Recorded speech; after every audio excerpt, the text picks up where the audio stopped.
guys, it's Rachel here with Sense of Tempo Connie Corso. You big dog. What did you big dog? With Battista. What did you Batista? Don't you jump on me, punk.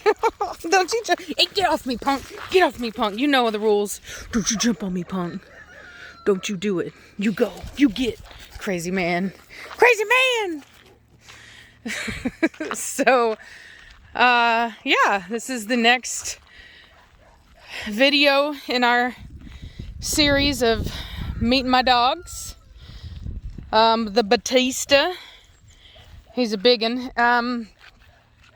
We kind of went out of order, but only by a little bit, because the truth is that whenever I got Batista, I got Belladonna on the same trip. So I picked up Batista from the airport, and then I drove to, I think, South Carolina to pick up Belladonna. So we're only out of order by, like, you know, one dog. But as I said in the post, I had to because Belladonna left yesterday, and so I didn't really have a choice, because I wanted to make sure that I got a video for you guys. Batista! It's a Batista! He's a big old goofball. You're a good boy. Let me see it. Let me see it. Oh, Batista. Good boy. So, speaking on the big man Batista. Ready? Are you ready? Are you ready? Let's go get the ball. So, Batista, he's 2 years old now. He's a big dog. He's a big dog. Yeah, the big dog. Good boy. Yeah. What's this? You see it? You see it? You ready? You ready? You ready? Ready? Ready? Let's go get it. So, he's a big dude. He's still not fully grown. Typically, Corso males need all of 3 years to mature, and especially whenever they're bigger, like he is. He's, oh God, I would say probably, I would say he's probably around, I think we've measured him. He's like 28 inches, I believe. Definitely taller than Preacher, who's like 27 and a half, but not as tall as Matt Mortigan. Good boy. I think we weighed him. He's like 100 and something. I can't remember. You'll have to go back to my video about dog size and this and that I just did recently. But he's always been a really finicky eater. He has a really fast metabolism, and he just never eats. I've tried to kind of put weight on him, but he just doesn't. So he never eats enough to put on weight. He's the kind of dog that will not finish his food. So, you know, it is what it is. I talked with Reese about it, with Sprezzatura Connie Corso. She has a female, Melina, that was the same way. And basically once they finish maturing, that when the metabolism slows down a little bit, they tend to fill out. So he has not filled out yet. He's still very lanky. This is not his, you know, adult size. He's just, you know, stubborn. And if I had to have a word to describe Batista, it would definitely be stubborn. He's by far the most stubborn dog I've ever owned. He's the only dog I've ever had to use an e-collar on to train. He has no food drive, as I was just talking about, so there's no such thing as treat training with this dog. He doesn't care about your praise. He's, you know, just doesn't care, and will flat out ignore you. In fact, his mother, his mother was so stubborn. Go get that. Yeah, he's like, nope, I'm over it. His mother was so stubborn that the breeders actually thought that maybe she was deaf, and so they dropped something loud in the house, and then she looked, and then they knew, okay, you know, she's not deaf, and she's not. I mean, we know that now. What's this? You want a stick? I got a stick. Is the stick a little bit better? Let's go get the stick. He's like, I'll chase the stick. So anyway, incredibly stubborn. And like I said, I did end up having to use an e-collar to get him to respond to just basic, sit, stay, lay down, that kind of stuff. Because he's just completely uninterested. And a lot of people are not prepared to train a dog like that. I know that I wasn't. Like I said, I've always, I could use my voice. Typically, I'm not really a fan of treat training, although I will use it if the dog needs it. My training style is that you give the dog what it needs. Regardless, he's gonna, all right, that's, got to be uncomfortable. So you give the dog what it needs, you know what I mean? And I like to start off without treats because ultimately that's where you're supposed to get to. Even if you're using treats, you should be able to get the dog to listen to you without treats, in the end.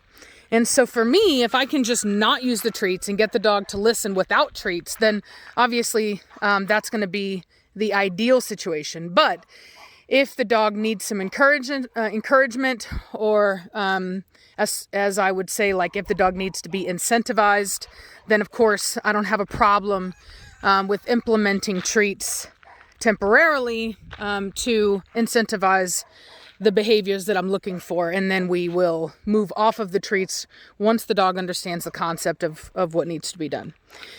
But like I said, he could care less. And so I kind of had to, it's not that I have anything against e-collars. I think they have a place, but I personally kind of saw it as almost like a failure on my part to be unable to get the dog to listen to me without needing that. You know what I mean? Because I'd never needed it before. And I was really stubborn and I kept trying to do it without it. And I had some friends of mine who were just like, no, Rachel, just suck it up and use it. And the results were very good. And then obviously after he was listening, and then we stopped using it. And I couldn't even tell you where my e-collar is right now because we don't need to use it. But nonetheless, that was a lesson for me. And every dog has a lesson to give you. When I first got Preacher, I learned a lot about training. I had been doing training for a long time, but just never really seen a dog as stubborn as a Corso. I've had a lot of breeds of dogs, but these guys are just, the stubbornness is real. And come here. What's this? You want the ball? You want the ball? You want the ball? Scooky the ball. And so anyway, we learn and we grow and we mature, and that's what I've done. And Batista was another level in that. And now he's great. Now granted, I'll be honest about his temperament. He is extremely, extremely dominant. He's the one dog, don't you touch my rose.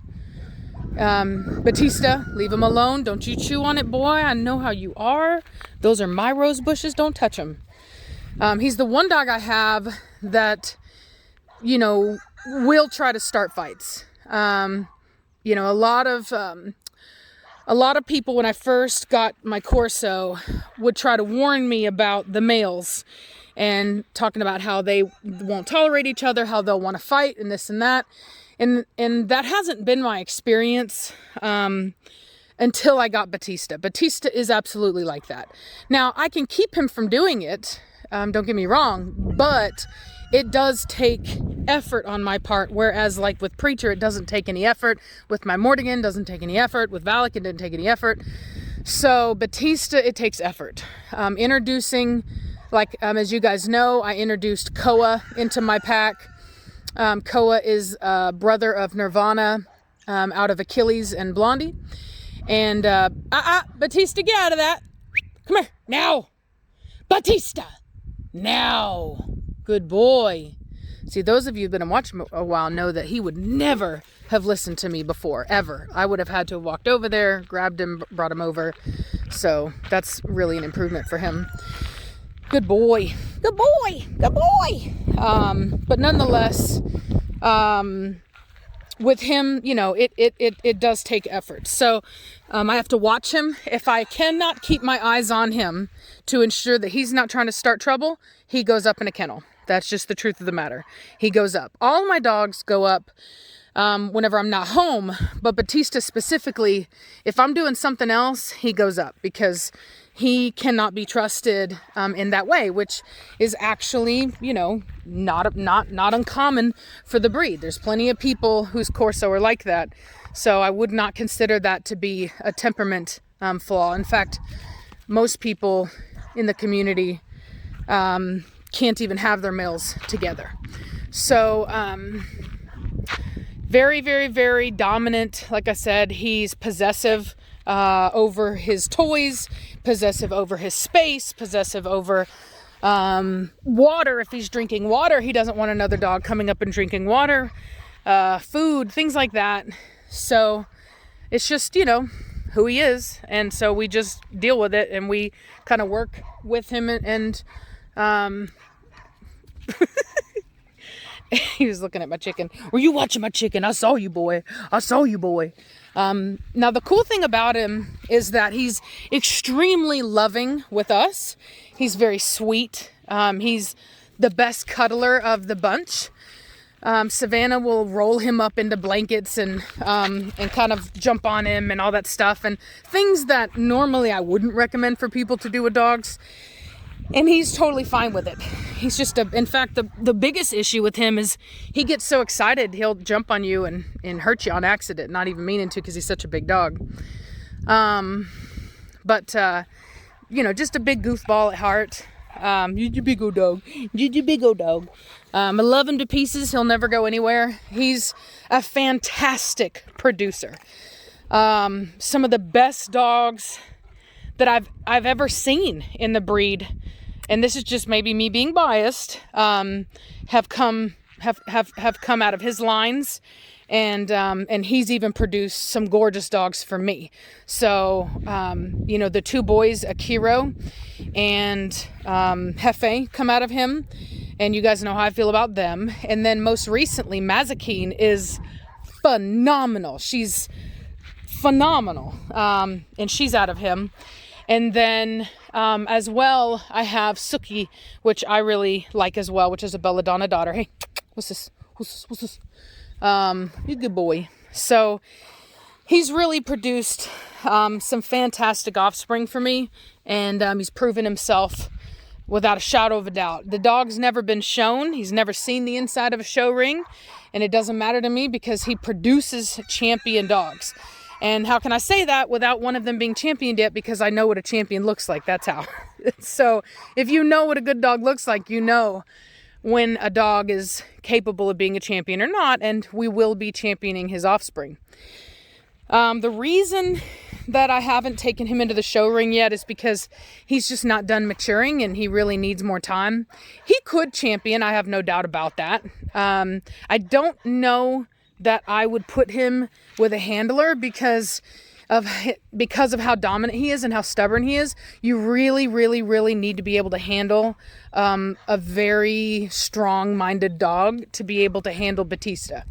And he will exploit any potential weaknesses that he sees in an individual.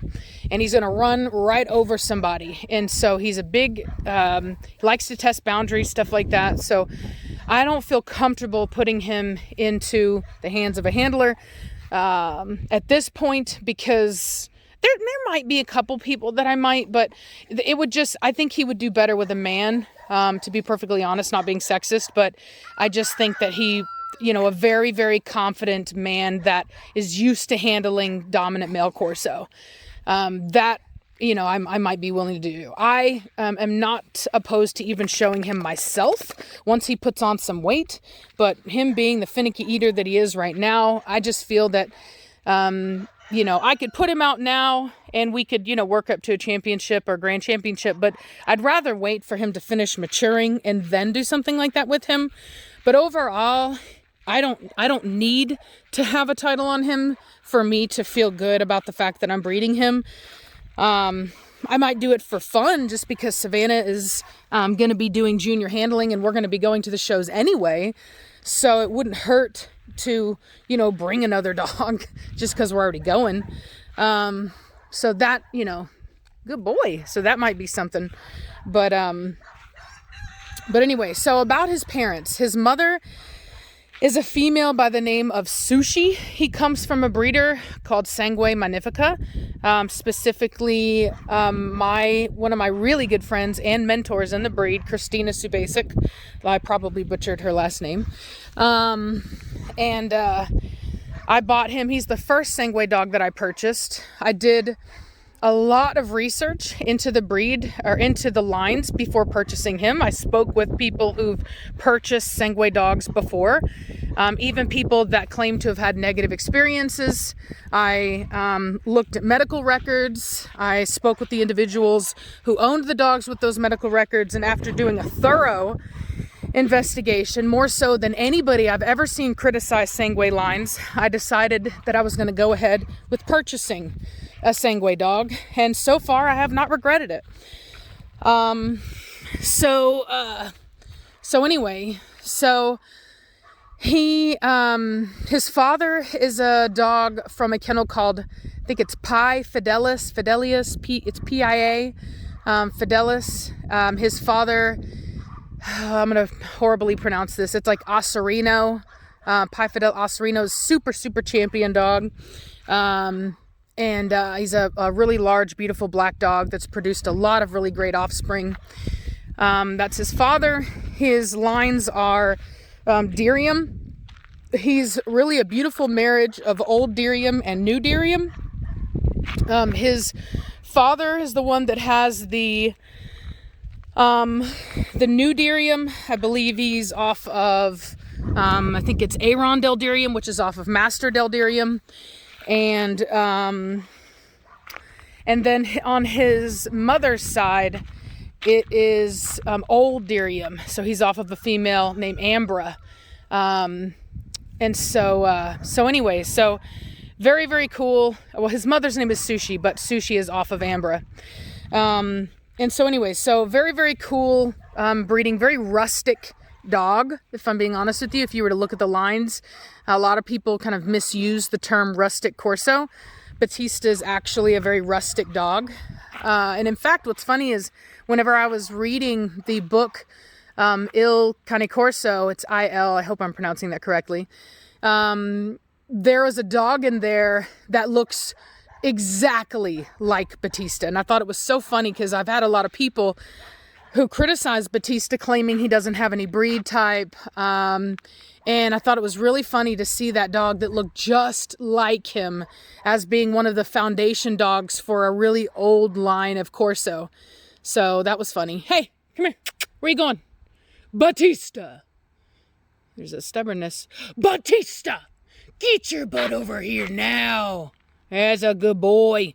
No, come on, come here. What's this? He's a good boy. That's a good boy. He's a big old dog. He's a big old dog. You're stubborn dog. Yes, you are. You're stubborn. Yeah, you are. You're stubborn. I'm just a stubborn man. I'm just a stubborn man.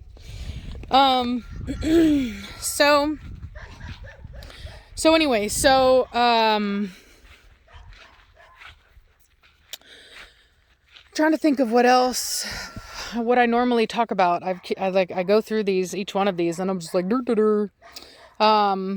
yeah, love him to pieces. Okay, all right, talking about what's good about him, what's bad about him. That's right. Excellent top line, excellent croup. His front, he had a great front as a puppy, and then it just kind of, it's not horrible, but it's not really something, like, it's not super awesome either. I'm hoping that maybe he matures into it as he continues to mature, but we'll just have to see. Regardless of whether he has the front or not, it's in his pedigree. His father has an excellent front, and he produces phenomenal fronts. So, there's that. His sisters also produce really good fronts. Sangue still has 2 of his sisters, and they produce really good fronts. His rear, so he's not necessarily lacking rear angulation per se. The issue with him is that he lacks turn to stifle, which is odd, because sometimes I look at him and I'm like, no, he's got turn to stifle. And I was talking with Christina about it, and she tells me that when he matures and as he puts on weight, it will develop better. But nonetheless, whenever I stack him, that's one of my biggest that's one of the things I hate whenever I look at him, is that his rear angulation is there, but then he just, what she calls it, bending the knee. She's like, he hasn't learned to bend the knee. And so regardless, if I'm being honest, that's an area where, as of now, there could be improvement. Batista, come here. Where are you going? He's got excellent length to his body, especially for being as tall of a dog as he is. Especially in contrast to, say, like Mad Mortigan, who definitely lacks length in the body. He's a wet dog. When we say wet, what we mean is that they have a lot of skin, a lot of loose skin, which and wrinkling, which really isn't a super desirable thing. It's a very rustic thing for them to have, but it's not necessarily the most desirable thing for them to have. But nonetheless, you know, it is what it is. His head is actually pretty typey when looked at from the side and when you clean it up with a show collar. But you know, nonetheless, he does have a lot of loose skin, which, you know, really isn't, like I said, the most desirable thing. He's right here. Batista, what's that? What is that? He's extremely, extremely, extremely protective. He has absolutely zero fear and would love nothing, yeah, exactly, and would love nothing more than to challenge somebody that wants to be a threat. He's the one dog that I think would actually really enjoy some bite sports because you totally missed it, bro. Go get it. Good boy. Good boy. No, he's like, nope, I'll take a stick. Funny boy. Are you a funny boy, Batista? Are you a funny boy? Are you a funny boy? So yeah, he's the kind of dog that I think would really enjoy it. Most of my dogs will protect, but they're not really interested in going after somebody that isn't actively presenting themselves as a threat. Batista would. Batista's the kind of dog that you could train to go after somebody, whether they were doing something wrong or not. He you know, he has that. Zero fear in this dog. He's the kind of dog that if you try to challenge him, which I've had people do, I've had people kind of try to psych him out, kind of try to punk him out when he's either in the car or when he's in the backyard. And I mean, he just gets so excited, wagging his tail, jumping up on the fence. I mean, he is all about it. Would just loves it. And so, you're a good boy. You're a good boy. You're a good boy. Yes, you are. Did you get his booty? Definitely my most playful dog, if I'm being honest with you. Yeah, he's a whole character, man. And I love him. It's the only thing that's like, it's frustrating that he is as dominant as he is, because I wish that wasn't a thing. That way we could, it would just make him a little bit easier. You know what I mean? But we got to take him as he is. He's a fantastic dog and has produced fantastic offspring for me. And I just love him. Don't you say he's dumb. As many of you know and have been watching the channel, I contacted the woman who owned his father about a puppy, and those puppies were born. I think there's 4 males in that litter, I believe. And so I don't know how old they are right now, but they're still pretty young. But the puppy will be related to Batista. Not super duper related to Batista, but definitely related. And so, you get big dog. And I'm really hoping it's going to be a line breeding off of Aaron Deldirium. So I'm really excited about that. I really like Aaron. I like Master. I think Master Deldirium is a very underrated stud dog. I think he's produced a lot of really good offspring. And so I'm really excited about this pup. And I'm just kind of waiting to see. So you should stack him see if you could stack him real quick. You see what I mean by the rear? The angulation is there. The turn to stifle is there sometimes. It's just the weirdest thing where when you go to, it's called posting. So when you go to stack him, he just raises his rear up really high. No, that's overstacked. Yeah. He just raises his rear up really high, and it just ruins the stack. Yeah, you see what I mean? You see how and he just raises that booty right on up. So anyway, it is what it is. He can be as ugly as he wants to be, as far as I'm concerned, as long as he produces the kind of dogs that he's producing. Oh Lord, Batista, gentle. Which is honestly, you know, a lot of people don't realize this, but you can have a dog that's gorgeous, that does phenomenally well in the show ring, but that dog is worthless as that dog is worthless in a breeding program if it can't produce itself or better, and preferably better. So I'd rather have a dog that, you know, doesn't look as good, as perfect as say some dogs do, but produces way better than himself. He produces his pedigree, not himself. And that's, you know, as much as you could ask from a stud dog. So, so anyway, so I guess that's it. Can you think of anything else I should say? He's goofy. He's goofy. I talked about that. Get it. Get it. Good boy. Did you good boy, Batista? What a good boy. Yes, you are. You're a good boy. Did you get it? Did you get it? Did you get it? Oh, don't let him do that. See, I'm telling you, man, that's the word. I don't play with that dog. He's way too big. That dog is way too big. You should show him how big his paw is. Let me show you how big that paw is. Let me see. Let me see them feet. Give it to me. Look at this.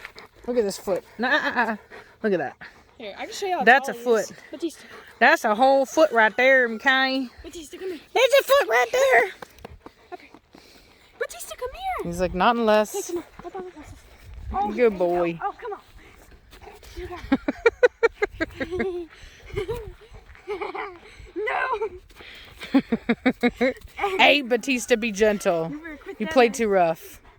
He doesn't bite down or anything, but he likes to mouth. He likes Yeah, he's a big old baby, man. That's what I'm telling you. This dog is not mature yet. Not physically mature, not mentally mature yet. He's got a long way to go. He's gotten a lot better, like a whole lot better. He's always improving, but nonetheless, you know, he's the, oh Lord, he's the most stubborn. You know what I mean? He's the problem child of the bunch. But we love him, and he ain't going nowhere. He's one of our permanent dogs here. So anyway, it's been long enough. We got to do a trash run. In case y'all haven't seen, I've got these roses here that I got. This is totally off topic, but I have to show you. I got all these roses that I'm going to be planting. Super excited about it, and I'm going to put some climbing roses over here, and I'm going to create a rose garden. Like I'm going to either rocks or brick or something. I'm going to just kind of create like a circular kind of rose wall there. And then here as well, I'm going to do that as well. I'm going to kind of like what I've done here with the stone and over there. And then the garden, instead of having a garden, I'm gonna put roses there too, because we're gonna be leaving, and so I'm just basically doing stuff for other people. So I'm trying to make it look really pretty for anybody that is gonna want to purchase this property. So what I'll probably end up doing is opening this up instead of having the rectangle that it is. I'll put the rose bushes in where I have it, because I did a bunch of testing with like a shovel, because we live on limestone, so it's hard to find deep enough areas to plant stuff, and that's the area where that was, which is why the garden's there. So I'll still put the roses in that particular area, but what I'm going to end up doing is basically what's the word, I'm going to be what's the word I'm looking for? I'm going to be bringing this garden here over here, expanding it. So I'm going to expand this wall over here to the end of that tree there.